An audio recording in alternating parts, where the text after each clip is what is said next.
ప్రస్తుతం ఆర్టీసీ కార్మికులకు సమ్మె ఆలోచన లేదని, దశల వారీగా ఉద్యమాలు చేసి సమస్యలను ప్రభుత్వం దృష్టికి తీసుకెళ్తామని ఐఎన్టీయూసీ సయ్యద్ మహమ్మద్ తెలిపారు. ఆర్టీసీ జేఏసీ ఏకపక్ష ధోరణిలో సమ్మెకు పిలుపునిచ్చారని, అయితే సమ్మె చేయాలనే చిత్తశుద్ధి వారికి లేదని విమర్శించారు.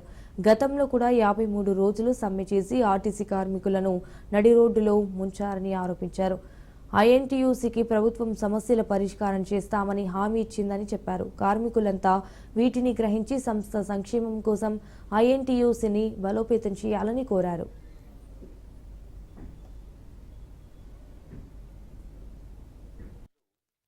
నింద ఏమేస్తున్నారంటే మేము కలిసి రావట్లేదు అని అంటున్నారు. అసలు మీకు ఒక సిద్ధాంతం ఉందా? మీకు ఒక సిద్ధాంతం ఉంటే దాని గురించి మనం కూర్చొని మాట్లాడదాం. విషయం ఏంటంటే 53 రోజులు గతంలో 4 సంవత్సరాల ముందు ఏదైతే 53 రోజుల సమ్మె జరిగిందో అప్పుడు జేఏసీ తరఫున ఏదైతే హెరాయిక్ పోరాటం జరిగిందో ఏ సెటిల్మెంట్ లేకుండా యూనియన్లనే పతనం చేసేసారు.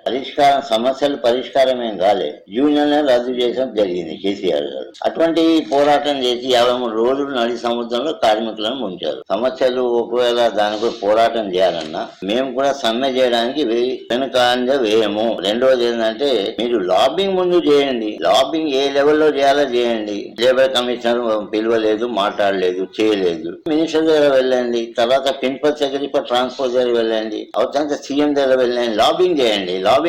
లాబింగ్ అవసరం.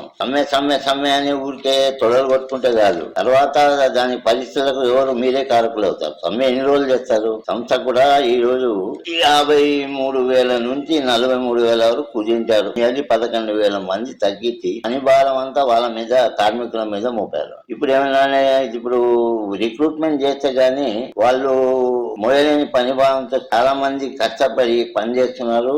ఆత్మహత్య కూడా చేసుకుంటారు. ఒక రోజు లీవ్ అడిగితే లీవ్ ఇయ్యరు, జ్వరం వస్తే లీవ్ ఇయ్యరు, ఇంట్లో చేస్తే లీవ్ ఇయ్యరు. ఇటువంటి దారుణమైన పరిస్థితుల్లో ఆర్టీసీ ఉంది.